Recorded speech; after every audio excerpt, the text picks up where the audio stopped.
Good morning class. I am your assistant teacher of class 7th. Today in the previous video मैंने आपको ये chapter पढ़ा दिया है, chapter first natural resources, and in this video I am going to explain this chapter as I told earlier. Okay, so get ready for the explanation. This chapter is little bit lengthy, so no problem. Okay. Let's start the explanation. Open page number 5. In this chapter, इस chapter में बताया है natural resources के बारे में. पहला question तो यही अडॉप्ट होता है कि व्हाट आर रिसोर्सेज. रिसोर्सेज ही क्या होते हैं? रिसोर्सेज वो होते हैं जो हमारी जो भी नीड्स हैं, जो हमें चाहिए, anything that we want to be satisfied with us, that are called resources. मतलब जो भी चीजें चाहिए हमें, चाहे वो खाना हो, चाहे पानी हो, चाहे किताबें हो, चाहे एजुकेशन हो, दीज ऑल आर रिसोर्सेज.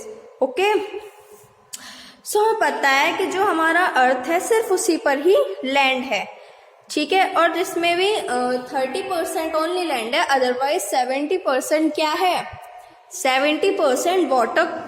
जो अर्थ सरफेस है वो किससे कवर्ड है? वाटर से, ठीक है. अब इंडिया में भी सारी जो लैंड्स हैं वो ये नहीं है कि वो फर्स्ट क्लास ही हो, या फर्स्ट क्लास मतलब कि सारी फर्टाइल हो. नो, कुछ वेस्ट लैंड भी होती है. वेस्ट लैंड मतलब कभी कहाँ जहाँ भी सूखा पड़ जाता है वो लैंड वेस्ट जाती है, जैसे आप इस पिक्चर में देख रहे हैं, which is on page number 5. जैसे कि आप इसमें देख भी रहे हैं, वेस्ट लैंड. ओके, सो ये तो हमारा ये था. Hence these are densely populated areas of the world, ठीक है. What now our topic is land resources. What are land resources? Earth is a unique planet in the solar system. जो earth है वो यूनिक प्लैनेट है solar system में. Unique planet क्यों है? The question arises, अगर यूनिक प्लैनेट है तो क्यों है और कैसे है, ठीक है. तो अर्थ यूनिक प्लैनेट इसीलिए है क्योंकि सिर्फ एक 8 प्लैनेटों में एक अर्थ ही ऐसा प्लैनेट है जिस पे लाइफ पॉसिबल है. अदरवाइज अदर 7 जो प्लैनेट्स हैं उस पे लाइफ अभी तक, साइंटिस्ट आर रिसर्चिंग, बट अभी तक किसी भी प्लैनेट पे पता नहीं चल पाया है कि किसी और प्लैनेट पर भी लाइफ पॉसिबल हो सकती है या नहीं. बिकॉज अर्थ के पास लैंड है, अपना वाटर है, और क्या है, एयर है, right. These 3 are main features. These 3 are main to survive, ठीक है. इसके पास मैनी फेवरेबल कंडीशंस हैं. मतलब क्लाइमेट चेंज होता था. अगर एक ही जगह बर्फ ही पड़ती रहे, बर्फ पड़ती रहे तो इंसान बोर हो जाएगा. बोर के साथ साथ वो और परेशान भी हो जाएगा. तो इसीलिए यहाँ क्लाइमेटिक कंडीशन बदलती रहती हैं. लेकिन कुछ कंट्रीज ऐसी हैं जहाँ बर्फ पड़ती रहती है, कुछ ऐसी हैं जहाँ बर्फ ही नहीं पड़ती, गर्मी इतनी रहती है. कंट्री की ना कहे कि हम अगर स्टेट ही कहते हैं तो लाइक राजस्थान, वहाँ गर्मी इतनी है कि पूछो मत, ठीक है. जो सरफेस है अर्थ का उसमें लैंड कितने परसेंट है? 21%. और जो बाकी का है वो क्या है? Water surface. ओके, जो लैंड है वो बहुत ही ज्यादा इम्पोर्टेंट गिफ्ट है, फ्री गिफ्ट है नेचर का, जो हमें नेचर से मिला है, ठीक है. ओके, जो ह्यूमन बीइंग्स है वो लैंड पर रहते हैं. जो लैंड्स को हम किस चीज़ों में यूज़ करते हैं? डिफरेंट वेज में यूज़ करते हैं, like for grazing of animals. Grazing मतलब चराना. जैसे अब एनिमल्स तो जो वाइल्ड एनिमल्स होते हैं वो तो फॉरेस्ट में ही रहते हैं, तो वो पूरे फॉरेस्ट पे ही डिपेंड होते हैं. We also use it for industries में. जैसे किसी फैक्ट्रीज में कुछ सामान बन रहा है तो without land it is not possible ना. So these are the importance of land.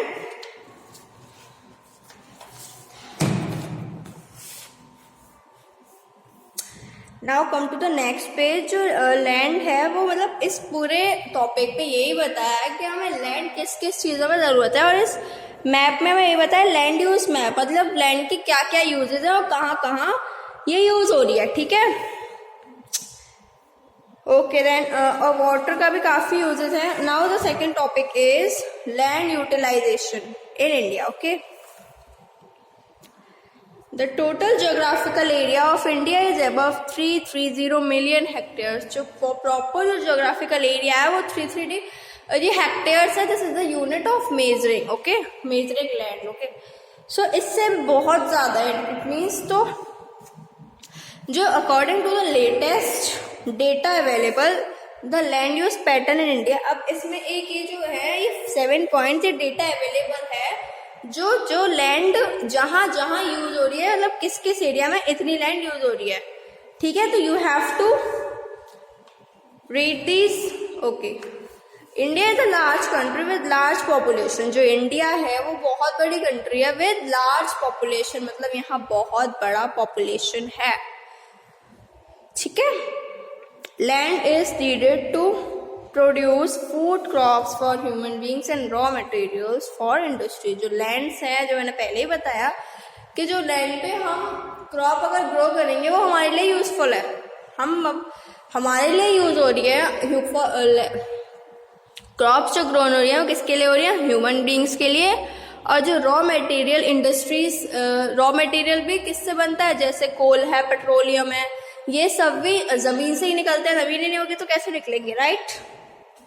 Okay, all types of land cannot be cultivated. हर एक लैंड जो जहाँ भी हम कहीं कुछ भी सड़क है वहाँ के क्रॉप ग्रो कर लेंगे, नहीं, हर लैंड पे कल्टीवेशन नहीं हो सकता है। उसके लिए क्या चाहिए, फर्टाइल सॉइल चाहिए, एडिक्वेट प्रोपोर्शन चाहिए, न्यूट्रिएंट्स में काफ़ी ज़्यादा चाहिए। मतलब हम किसी भी उस पर हम कल्टीवेट नहीं कर सकते किसी भी लैंड पे।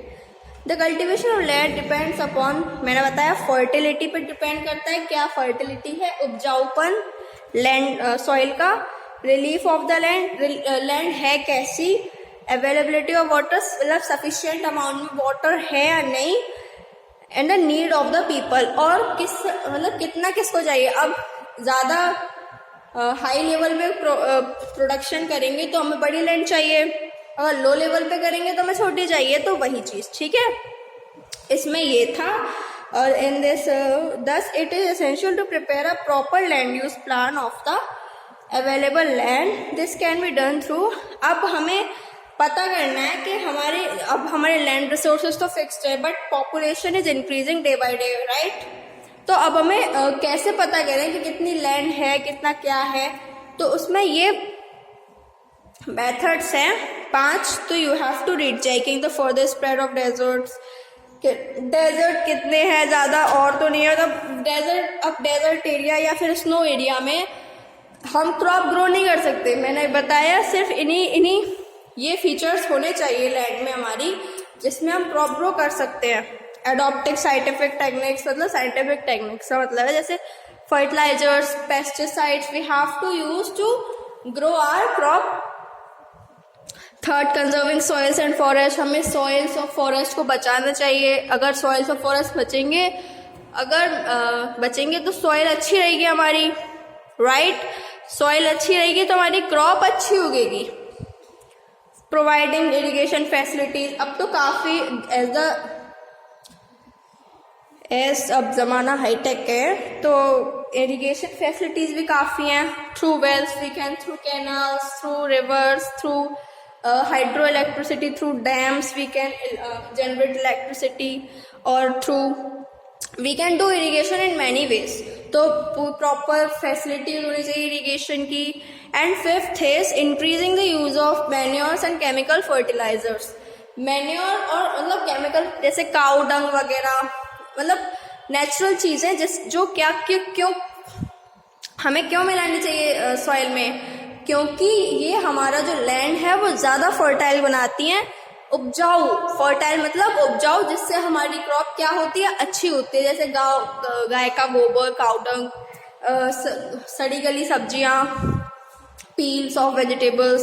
तो ये सब केमिकल फर्टिलाइजर्स जैसे पोटेशियम, ये सब K2O, ठीक है, इन सबको हमें सॉइल में मिलाना चाहिए। ये सब फीचर्स हैं, ये हमें क्या बताती हैं कि हमारी सॉइल इन चीज़ों में अच्छी ग्रो होनी चाहिए अगर हमारे पास ये पांचों फैसिलिटीज हैं तो। Okay, now soil resources,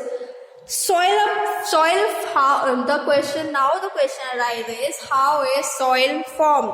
Soil formation is the result of breaking down of rock materials over thousands of years.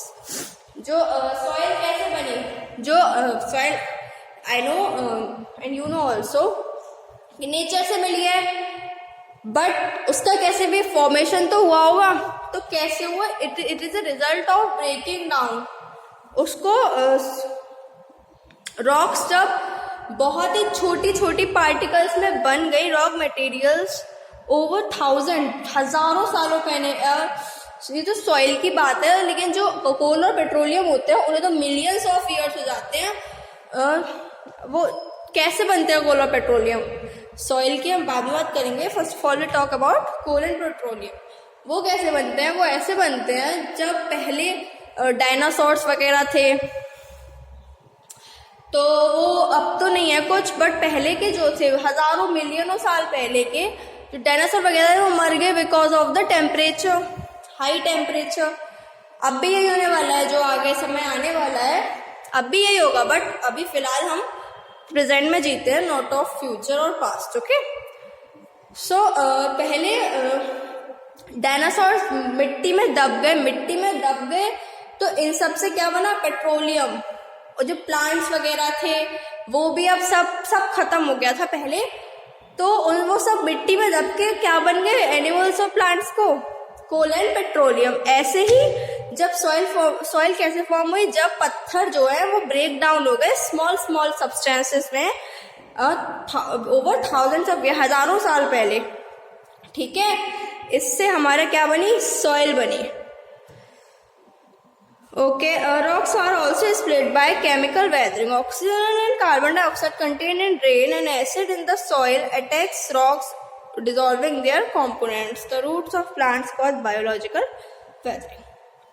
अब सॉइल एक टाइप की तो होती नहीं, काफी टाइप्स की होती हैं, बट इसमें आपकी एक ही टाइप बताइए, which is alluvial soil.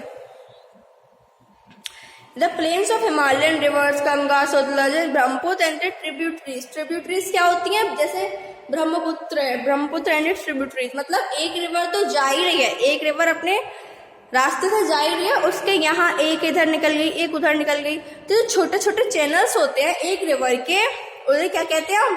Tributaries. Okay, तो ऐसे ये सब reverse, Himalayan reverse, Ganga, Sutlej, Brahmaputra, have been bringing down soil and depositing it on the northern plains for thousands of years. ये अपने साथ खुद तो आ ही रही है बह के, अपने साथ सॉइल भी ला रही है, और उस सॉइल को बहुत डिपोजिट कर रही है किसमें? नदर्न प्लेन्स में। नदर्न मतलब ऊपर के जो प्लेन्स हैं इन द नॉर्थ साइड, उसमें वो डिपोजिट कर रही है बहुत थाउजेंडों साल पहले से, ठीक है। About 40% of land area in India is made up of alluvial soil. जो 40% ही नहीं, 40% से ज्यादा जो एरिया है वो किसका है? किससे है? एल्यूवियल सॉइल से। Okay, the plains of Gujarat and deltas of rivers Mahanadi, Godavari, Krishna and Kaveri are also made up of alluvial soil. जो ये है प्लेन्स ऑफ गुजरात में जो प्लेन्स हैं, और ये जो डेल्टास हैं of rivers Mahanadi, Godavari and Kaveri, Krishna, इन सब के डेल्टास हैं, ये भी किस सॉइल से बने हैं? एल्यूवियल सॉइल से। एल्यूवियल सॉइल मिक्सचर ऑफ, वो अब आता है बात कि एल्यूवियल सॉइल है क्या, किस चीज से बनी है? Alluvial soil mixture of sand, silt and clay. Sand, मिट्टी वगैरह, क्ले वगैरह से ये मिलकर बनी है, ठीक है। सब कंटेन ग्रेन्यूल्स मतलब छोटे छोटे particles. Within them, these soils are referred to as old alluvium. इस soil को हम क्या कहते हैं? Old alluvium. Please see on page number 7. और उस older alluvium को क्या कहते हैं? खादर soil. ये question आ सकता है, what is khadar soil? So the alluvial soil contain contains granules within them. These soils are referred to as old alluvium or khadar soil. Okay जो खादर सॉइल होती है वो एलुवियल सॉइल से भी बहुत फर्टाइल होती है. तो इसमें यही बताया है कि कैसे इस खादर सॉइल को ये बेसिक होती है, मतलब सही होती है, इसमें ज़्यादा कुछ मतलब अच्छी होती है. जो एलुवियल सॉइल होती है क्रॉपिंग के लिए भी अच्छी होती है, for agricultural use it is okay. Now the next topic is layers of soil. अब सॉइल तो हमने नॉर्मली पढ़ी है, अब सॉइल्स की भी कितनी लेयर्स होती हैं? 4. पहला टॉप सॉइल. टॉप सॉइल ए हॉरिजन. इसमें आपका डायग्राम नहीं है बट आप शायद आगे हो. ओके ठीक है. टॉप सॉइल मतलब जो सबसे ऊपर होती है, सबसे ऊपर जो हमें लेयर दिखती है that is called top soil. और ए हॉरिजन उसमें ह्यूमस प्रेजेंट रहता है और उसी में न्यूट्रिएंट्स होते हैं जो सारी जो हमें क्योंकि क्रॉप्स भी उसी में ग्रो करते हैं हम, तो उसमें मोस्टली न्यूट्रिएंट्स होते हैं. जो उसके नीचे होती है वो होती है सब soil B horizon. There are 4 horizons A B C D. Now come to the B. ये टॉप सॉइल से नीचे होती है. It is made up of mostly rock particles and some nutrients such as soluble minerals and iron oxides. Rainwater collects in this layer. ये किसके नीचे होती है? टॉप सॉइल के नीचे होती है. किससे बनी है? स्मॉल रॉक पार्टिकल, छोटे छोटे पत्थर हैं उसमें. अगर आप देखेंगे और मिट्टी में 4 हॉरिजन्स होते हैं, तो आप थोड़ा अंदर जाएंगे उसके तो आपको पता चलेगा. ओके जो क्या करती है मिनरल्स हमें काफ़ी कुछ न्यूट्रिएंट्स देती है, जैसे आयरन ऑक्साइड्स. ओके और जो रेन वाटर भी होता है वो उसी में कलेक्ट होता है. ऊपर से पानी पड़ रहा है तो वो ऊपर जाके नीचे, ऊपर से तो एब्जॉर्ब होता ही है वो, फिर नीचे जाके वो फ्रेश बन जाता है. ठीक है. Now come to 3. Parent rock मतलब सी हॉरिजन. अब पहली ए हॉरिजन हो गई, दूसरी बी हॉरिजन हो गई और तीसरी है सी हॉरिजन. अब ये किसके नीचे? सब सॉइल के नीचे. इसको हम पेरेंट रॉक भी बोलते हैं और सी हॉरिजन भी. ठीक है. This layer consist of small pieces. इसमें इस लेयर्स में भी क्या है? स्मॉल पीसेज है किसके? रॉक्स के. ठीक है. Now last horizon and the D last has layer is bed rock. ये किसके नीचे होती है? पेरेंट रॉक के, मतलब सी हॉरिजन के नीचे. ऑब्वियसली डी हॉरिजन ही आएगा. The bed rock is a layer of solid unweathered rock. जो बेडरॉक होती है किसकी होती है? It is a layer of solid मतलब ठोस unweathered rock. Okay. Now soil problems. Come to next page number. Soil problems. Indian oil suffers from the following problem. जो Indian oil होती है वो काफ़ी प्रॉब्लम्स सफ़र करती है. सफ़र मतलब काफ़ी प्रॉब्लम से परेशान होती है, मतलब उसमें इतनी परेशानियां हैं. और किसकी वजह से हैं? अपने आप तो है नहीं, ह्यूमन बींग्स की वजह से हैं. First problem is erosion. Erosion मतलब क्या होता है? कटाव. जब हम लगातार पेड़ को काटते जाएंगे और हम मतलब डिफॉरेस्टेशन होगा, लेकिन कोई ये नहीं सोचेगा कि हम जब ट्रीज काट रहे हैं तो हमें लगानी नहीं चाहिए. राइट. जब कोई इंसान कुछ करता है तो उसके बदले में उसे करना चाहिए ना एक्स्ट्रा. बट ट्रीज कटती जा रही है तो उससे क्या होता है? मिट्टी जो है वो ढीली पड़ती है. मिट्टी ढीली पड़ती है, बारिश आती है तो वो मिट्टी क्या है? अपनी जगह से क्या होती है? फिसलती है, ऐसे जाती है, स्प्लिट होती है. वो क्या पैदा करती है? इरोजन. मिट्टी का कटाव, which is called soil erosion. Right. Okay. दूसरा है परेशानी लैक ऑफ फर्टिलिटी. फर्टिलिटी मतलब उपजाऊपन. अब ये क्यों है? जब हम फर्टिलाइजर्स, मैन्योर्स, कुछ केमिकल फर्टिलाइजर्स, पेस्टिसाइड्स, इंसेक्टिसाइड्स कुछ हम उसमें डालेंगे ही नहीं तो क्रॉपिंग ढंग की कैसे होगी? राइट। और अगर हम ज़्यादा मात्रा में भी डाल देंगे तो शायद वो क्रॉप हमारे लिए साइड इफेक्ट कर दे, बीमारियां पैदा कर दे। तो यही परेशानी है दूसरी। Third is excessive irrigation. Excessive irrigation मतलब इरिगेशन तो होता है पानी डालना, क्रॉप को हम वाटर प्रोवाइड करते हैं जिससे उसकी ग्रोथ अच्छी हो, राइट।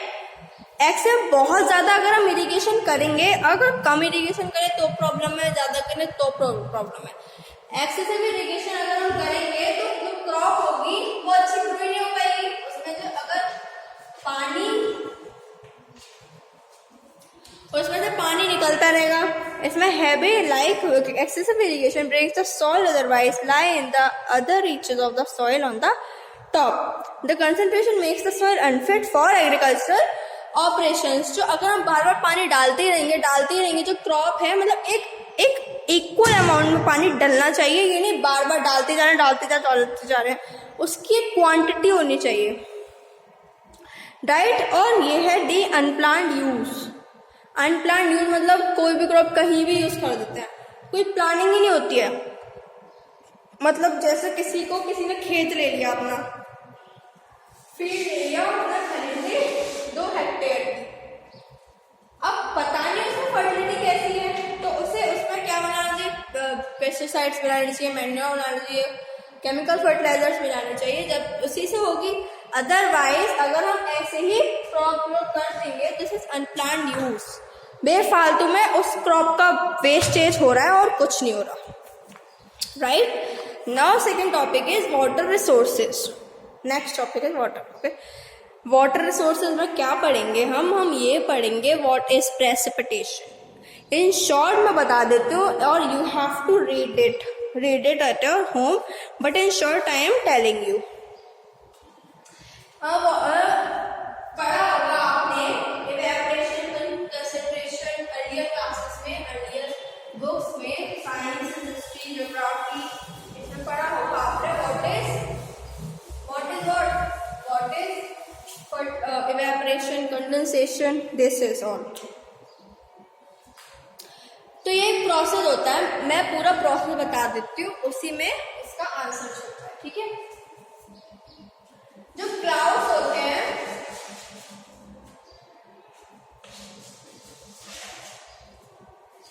क्लाउड्स होते हैं वो क्या करते हैं, नीचे रिवर है, right, there is a river.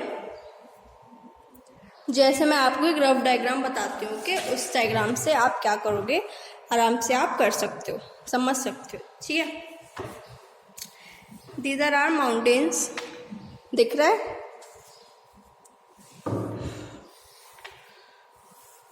This is the river.